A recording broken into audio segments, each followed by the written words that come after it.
for one, am grateful, Mrs. Bush, that they are finally bringing civilization to this savage land. I could not agree with you more, my dear.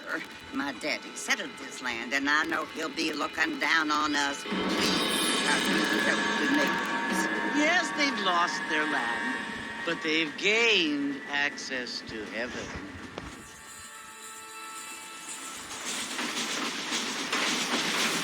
But, Father, do you mean unless an innocent receives communion, they're destined to go to hell? That hardly seems fair. What I mean to say, Jenny, is that there is a great deal of difference between an innocent and a savage. I never thought of it that way. Yes, they live like animals, but they're happier now.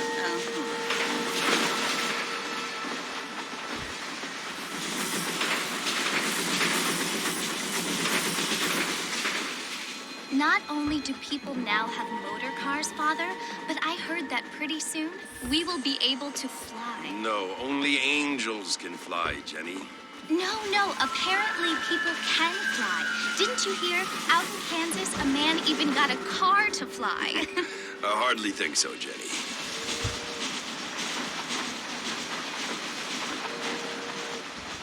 Apparently, Mr. Johns wants to run for governor, which is why he's so concerned with cleaning up the state. Nate Johns. Yes. His family is nothing but hillbilly trash that came here after the war. I don't want to be judgmental, but this state should not be ruled by such a disgusting family. A family without class. Apparently, the Johns family have made a lot of money, and he has a lot of friends in politics.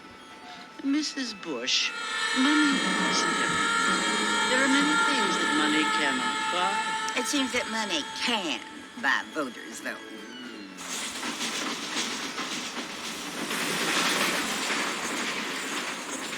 What you must remember, my dear, is that we have been brought here to spread the word. And the word and civilization, they are the same thing. They are the gifts. It is the opportunity we have, the chance to live among people who are decent and who do not kill each other, and who let you worship in peace. It's so confusing, Father. Sometimes I find it impossible to make the distinction between a loving act and a hateful one. I mean, they often seem to be the same thing. Yes, Jenny, it is confusing. But you only have to ask me if you need help. Indeed. Well, here we are, Mrs. Bush. Armadillo.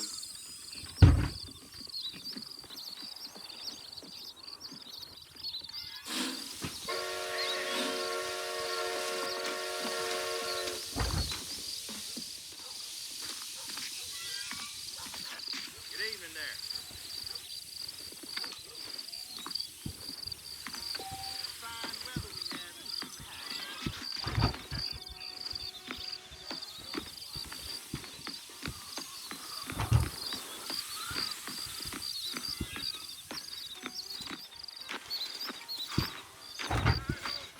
Evening.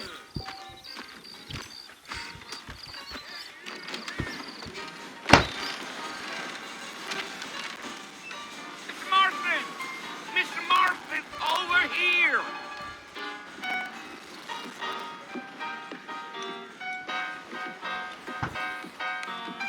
You must be John Marston. Sometimes. I'm Jake. Your friends from Blackwater hired me to guide you. They ain't my friends, but pleased to meet you, Jake. I got the horses saddled up and ready out front.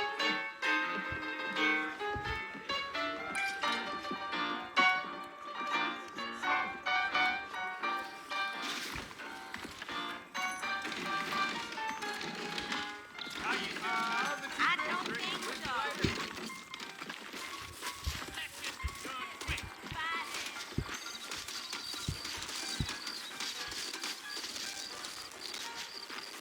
All righty, Mr. Marston, let's get. Jump.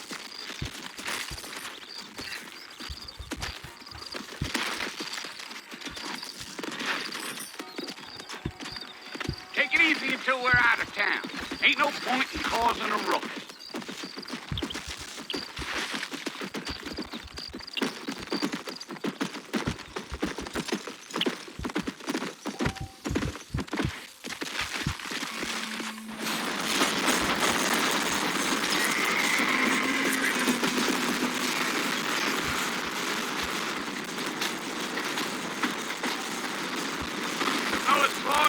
Nobody you want to visit?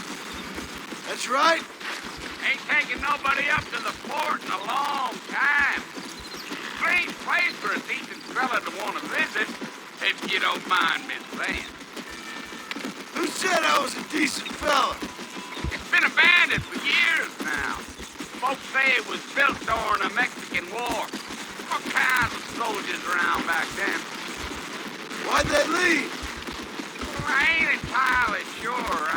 I heard they had to go up north to fight Indians, or maybe they got tired of being soldiers and went looking for gold. You know how things is. So what are you doing up at the fort? I'm looking for an old friend. Well, like I said, you ain't gonna find many folk around those parts these days. Those you do find are about as sociable as an ulcerated vacuum. I mean, I ain't one to judge a man by the company he keeps, but... Well, he ain't been friends for a long time.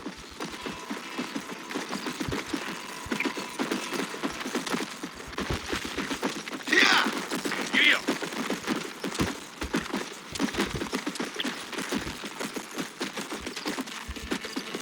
Are you planning on spending any time in Armadillo, Mr. Marston? I doubt it. I ain't planning on staying very long. Well, if you're fixing for some female company, you can do a lot worse than Armadillo. Fine as cream gravy they are. Not like thieves' land. Dang, those girls ain't even fit for a drinking man to hole up with. I'm a married man, I'm afraid. Ain't we all?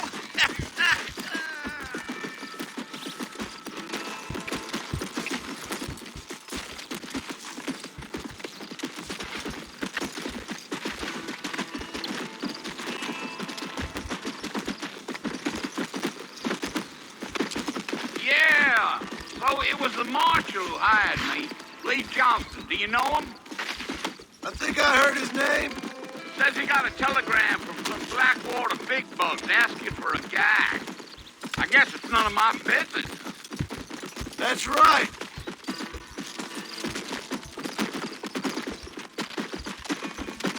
Let's go.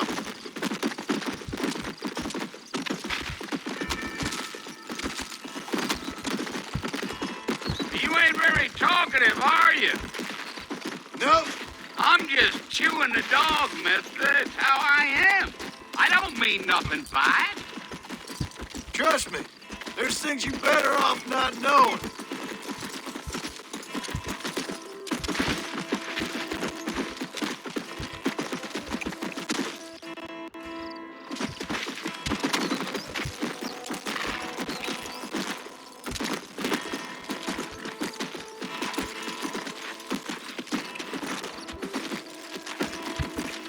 Damn coyotes.